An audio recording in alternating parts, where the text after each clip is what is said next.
I will directly gear this presentation towards Sinead McGilloway because she works in funding and department and stuff like that, so you can't go too wrong with that. So yeah, basically the question we have is not what is inclusion. The question we have is inclusion into what?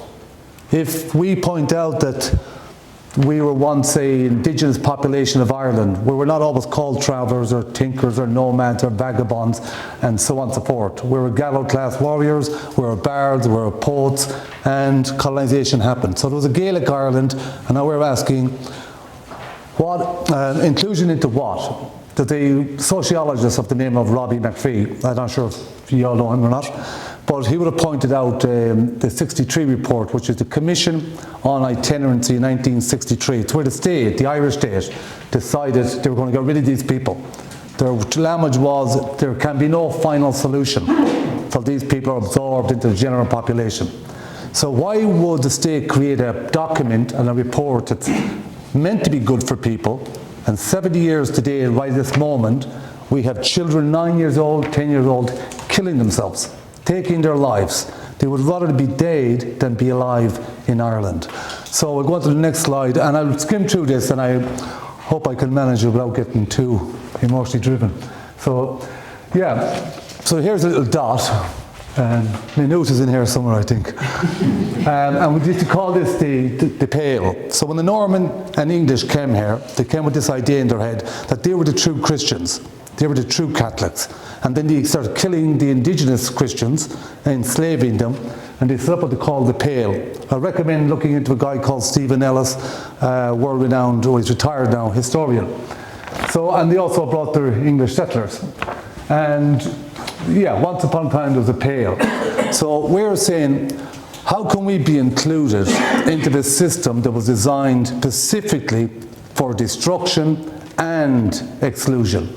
So we'll go on to the next slide. So as you can see, it was just a little dot, but now it's taken over the eastern side of the island, and this would be the English colonisation coming in.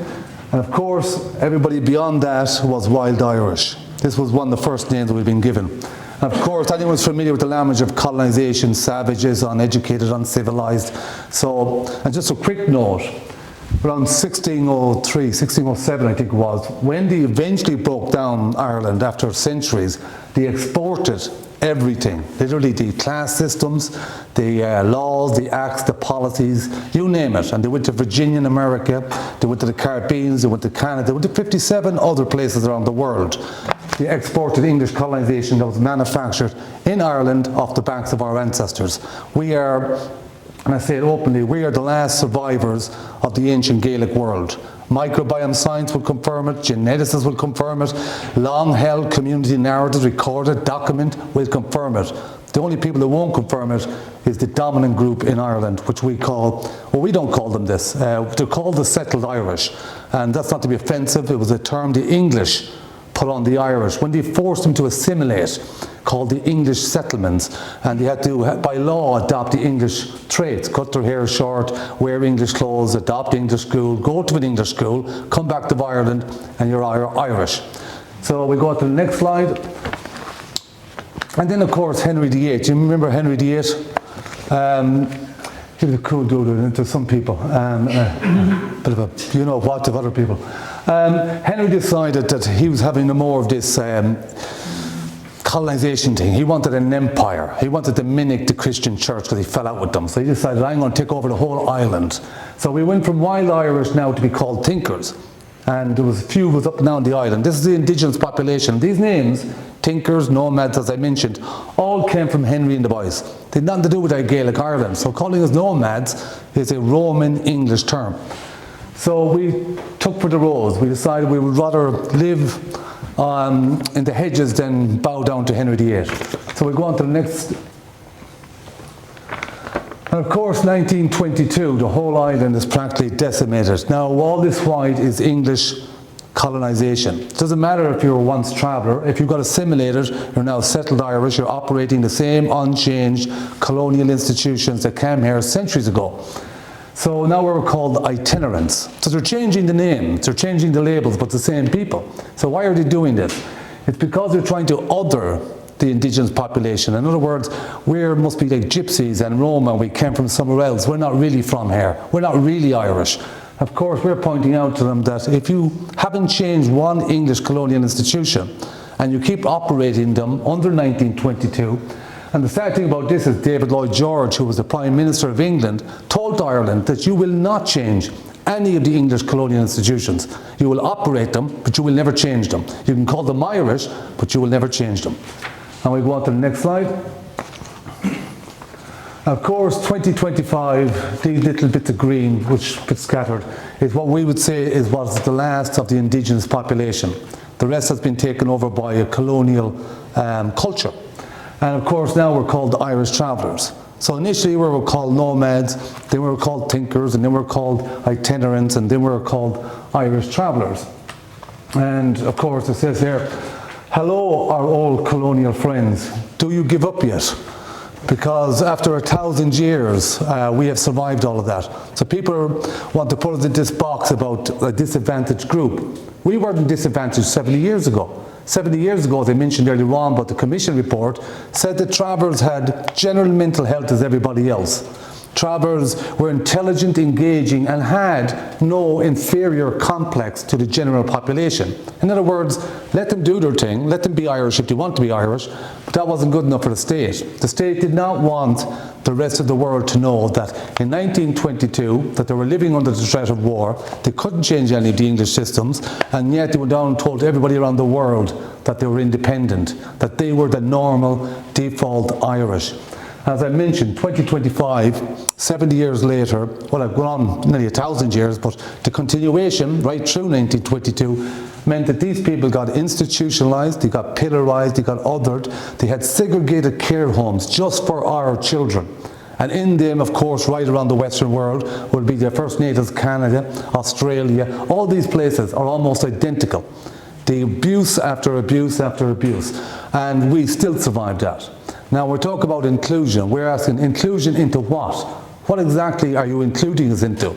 And how do you set out programs and policies that are intentionally, supposedly good for people, but then reduce their life expectancy to 50, that 11% of the deaths are by suicide. Now they have children died up and down the country, and then reports are being suppressed left, right and centre. Our foundation isn't out to have a go with anyone. We believe this is a human story. It is a colonial story. Everything that happened around the world was manufactured in this country. We're the source code, we're the blueprint, we are the beginning of all of that. And we're trying to say that if the paradigm shifts, if people start to realise actually, if we didn't change any of the educational systems, and we weren't allowed to change the legal system, and we couldn't touch the land rights system, and we still have the same political system, and we have over 30 royal institutions, surely that's going to affect the people's psyche. We rewind back in time to the 16th century, there was a guy called Edmund Spenser. He was a poet and a soldier, and he had written to the Queen, he said, we should change the psyche of this nation. We should put the sword to their tongue. We should make them dependent on the state. And of course, in our country, there's been riddled with trauma, like from penal laws to martial laws to transportation laws, endless brutality, genocides, forced starvation, and not one bit of that is talked about today in Ireland. It's hush hush. The settled people all reflect back to the famine and lay reeds, and yet here we are, still survivors on the side of the road. I go on to the next slide. So what went wrong? And this is the thing we were battling with. And how does people with good intentions? Because there are just wonderful people in this country. Sociologists are a very dominant discipline in our community for the last 40 years. There's no geneticists, there's no microbiome, there's no archaeologists, there's no other discipline but sociology. And we believe because of that and the paradigm, what we call psychological colonization, if the English decided they were going to change people's mind, they were going to school their children, generation after generation, century after century, these people will adopt an English perspective. But all intentional purpose, because they couldn't change the systems in 22, they were educated to think they were the normal Irish, the default Irish, no other Irish but them. And them travellers, them outsiders, them gypsies, them Romas, them knackers, them so and so and so and so, they're different, they're outsiders. Now, of course, when we look at the archaeology, my good friend Dylan, who's been a fundamental part of our foundation, would say that there was no settled population. At the time, the geneticists had said that travellers diverged from the settled population. The archaeology would say, well, actually the only settlements were Dublin, Cork, Wexford, English fortified towns. In all the other areas was a Gaelic culture. So that's where we got pushed back. I was called the right wing for mentioning genetics. I said, well, we're just trying to prove that your narrative held in our representative bodies and these institutions, particularly Maynooth, are incorrect. The papers they've written are incorrect. They're not an ethnic group. They did not start in 1922. We have a long history. So we were like, this is like 30 years of my life wasted on this. But along comes a microbiologist specialist by the name of Fergus Shanahan. And microbiome is a collective word for bacteria, fungi, diseases that's within your body, particularly around your gut, but also all around you. And it turns out that travellers had retained an ancient, old microbiome that is lost to the settled people. In actual fact, it's lost to the whole Western world. The only other people on the planet with a very similar microbiome were the Hatsa tribe in Tanzania, I think. They're the last gatherer-hunter tribe on the planet. The Mongolian nomads, the Tibetan, people of the Tibetan monks and people living high in the ground, all of them have similar microbiome, and it's called pre-industrial microbiome, and the industrial microbiome changes. So now science is telling us what we had been saying for generations, but the narrative that we have as travellers is not the same narrative in our representation bodies. Whether it be Paddy Point or ITM, they have a narrative that did not come from our community. We have the science to support it. It's not in the political system, like Enda Kenny was on about a people within a people. There'll be no constitutional changes. There'll be no financial rights. While children were killing themselves, these people were just completely blatant at the fact that the paradigm was backwards. The settled people, the Irish people, are actually the largest ethnic majority in Europe. We, the people with the microbiome, the culture, the mentality and the traits, are an indigenous population, but yet we're called traveller and Roma. So when the world looks in, they say, oh, travellers and Roma, they must be similar, they must be ethnic groups, they must be gypsy groups. And we've, of course, nothing against with the Roma. We have a shared ancient history with the Roma from North India going back 5,000 years. That was a long time ago. But where you have, so we'll go to the next slide, sorry. Oh, it's brilliant. It's the first time I worked in. I just paused that second. Pause. It's sort of imaginary. So if you see that guy down there, and he looks familiar with that guy, that's the same guy. We just couldn't afford to pay him today, so we took his video instead. So basically, Dylan is an archaeologist, and he studied archaeology for most of his life. And we had this debate with the geneticists. They were saying travellers diverge from the settled population. So again, in the mind of these people, we diverge from them. We're an out group, a failed group, a lesser group. And we're saying we did not come from that direction. We came from this direction. So Dylan was first to point out about you can play it. He'll point out exactly where we got with this.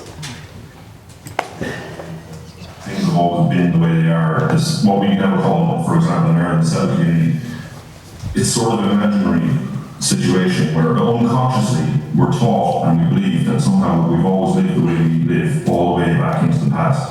And therefore the traveller community as well must have always been there as a minority somewhere within that.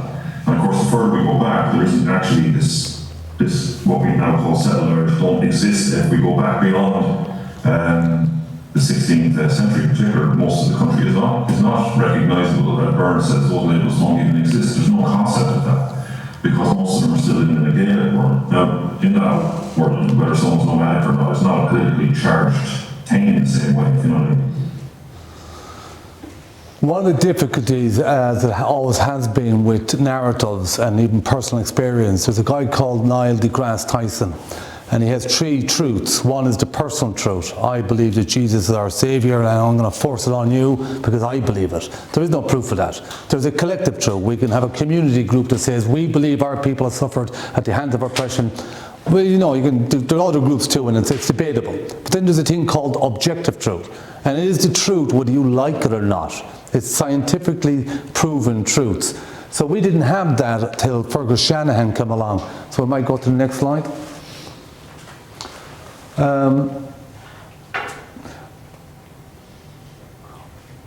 I must be half asleep when I was writing this stuff. What if we had it all wrong, even we're doing well? I pointed this out, and of course when you do point these things out, and all of what I've learned came through experience since I was a child. Would it be discrimination, the classroom, the othering, the pillarizing, and eventually you're wondering what is causing all this? Where is this coming from? And even with our own NGOs, they're some of the nicest people you'll ever meet. But unfortunately, they were doing all the right things, but they were going in the wrong direction. They had the wrong paradigm.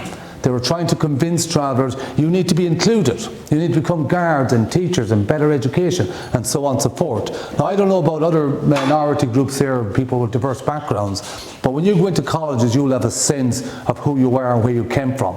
You either come from Jamaica or some part of the world, you'll have a sense. Japan, it doesn't matter. Travellers, unfortunately, have completely been stripped of their identity. Told they are not who they are. They have no written records. There is no proof. And this is also coming from this wonderful university that spent decades, and Cambridge University, University of Belfast, all of them literally had written us out of history and into some other part where it began in 1922. Of course, the science, the history, and the travellers, and we don't know whose history that is. That's not our history. And of course, what if we're looking at this all the wrong way around? So again, when we talked about the previous conversations about racism, exclusion, othering, language, feeling, belonging, all of it begins with travellers. That's where it began in the beginning. When the English came, they created apartheid laws, they created systems and institutions that went all around the world, maintained to this very day. So we'd say our foundation is outside the colony. It didn't come from that particular background. So America, Australia, all them places in our world is one colonial web. It's made from the one foundation. It's got the same kind of mentality. And I think we're nearly finished now. And just try to pause it again. Between human genetics. And of course, then, as I said, years and years went by, because if you don't have the scientific proof, you're just taught to go away. It's just your word against some other expert who has a PhD and a professorship, whatever it might be. So it was Fergus Shanahan that came along, and he did this microbiome test in Cork, and I think over 130 travel women had partaken in it. Cork Visibility Group. And then what they say, in his own words, he said, the results were so profound that they had to do the test several times, that even the Nature magazine and these big shop places were telling them, no, that can't be right, go back and check again. And they did it several times, and the results kept coming up. They said they've never seen a microbiome like it before, and they haven't seen anything like it ever since. And that was the confirmation that we needed. I was told, I was right wing and I was all this kind of nonsense stuff because I mentioned geneticists. And I know it's a tricky, dangerous place to go, but when your children are killing themselves and everyone has this paradigm and misrepresentation and falsely represented on some occasions, you have to do something. You're desperate. And we're saying, the geneticists said, we've been here a very long time, thousands of years, many of us. There was a divergence, but we didn't diverge from the settled population. The one scales became settled Irish, were assimilated of unchanged colonial systems. So microbiome really helped us to tie things up. Between human genetics and the human microbiome. The microbiome, remember, is the study of all the microbes that are in and around your body. Genetics is the study of the DNA that was given to you by your parents. Yeah, it's related to what your parents have, and it's distinct, and you can identify anyone from their DNA or your fingerprint. That tells you who you are, but that doesn't tell you anything about the way you live. The microbiome can also tell you who you are, because everyone's microbiome is distinct, but it tells you what kind of life you've been living. Because it's influenced by all of the lifestyle variables, it's influenced by your history, what you've eaten, the medications you've taken, the diseases you've had, the lifestyle you've led. So microbiome is hugely informative in a different kind of way.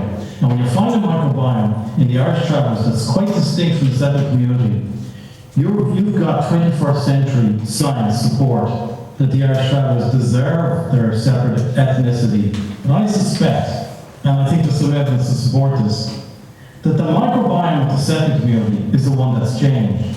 I think the travellers have retained an ancient microbiome. These podcasts are on Outside the Colony on YouTube. You'll get the full podcast with Fergus Shannon and indeed many of the other experts. The traditional way of doing things for the last 30, 40 years in the third sector when it came to travellers was one discipline, sociology. I'm not against sociologists, especially when I'm looking for funding of them. But absolutely not in person against them. But they did lock us into a situation where they just found it difficult to let us out of. And they were even actually starting contradicting the travellers, excluding the travellers, telling the travellers that they're mad and they're anti-settled and they're anti-NGOs and go away. And 40 years later, what was meant to be good for people has statistics and reports constantly telling us it's getting worse, worse, worse, worse, worse.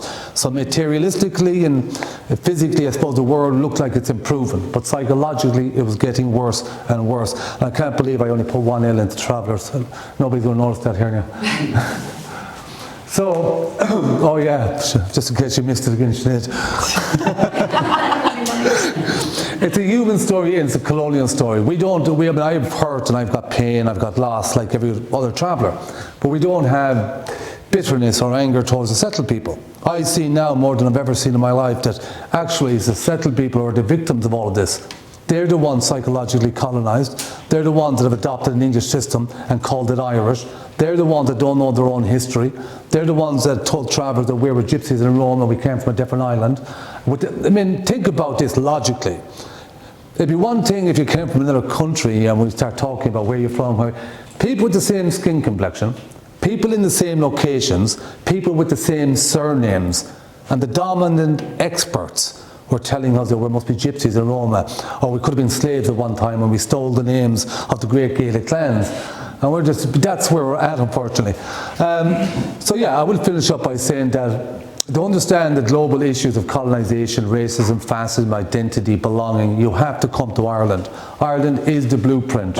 And as I pointed out, there's a colonial optical illusion that the world believes Ireland became independent in 1922 and everybody's Irish. That's just not true. A lot of people believe that because that's what a lot of people were taught throughout several generations, I guess, since 1922. So locally and globally, it all begins here, and I'm hoping one day that the general population sees that, sociologists see that, and I think we could do a global healing hub in Ireland for the rest of the world. What happened to the Aboriginal people with the institutionalisation, what happened to the First Natives in Canada, America, Jamaica, no matter where you go, you're going to find the same similarities. And how we know this, even more so, not because we track the history physically where it went. Fast forward to this moment in time. If you look at the indigenous population's outcomes in life, their attitudes, their treatments, their life expectancy, they're almost all identical. So why would one group in a different part of the world have the same outcomes? And of course, I keep pointing out, it's because we have one common denominator, unchanged colonial systems. And I hope I haven't made any settled people feel uncomfortable by saying this stuff. But I do really want you to sort of take heed of it because, as I pointed out, I've got my own nephew took his life, 18 years old. We've no children, 9 years old. Like that's pretty bad when a 9-year-old child thinks they'll have a better life dead in Ireland than they live a life in Ireland. So when we see these conversations about inclusion and all that, we're asking people, what do they mean? Inclusion into what? Because for the last 70 years, all the inclusion has resulted in children killing themselves. So obviously something isn't right. I believe it's psychological, to do with the colonial paradigm. And with that, I think I'm about finished. So thank you very much.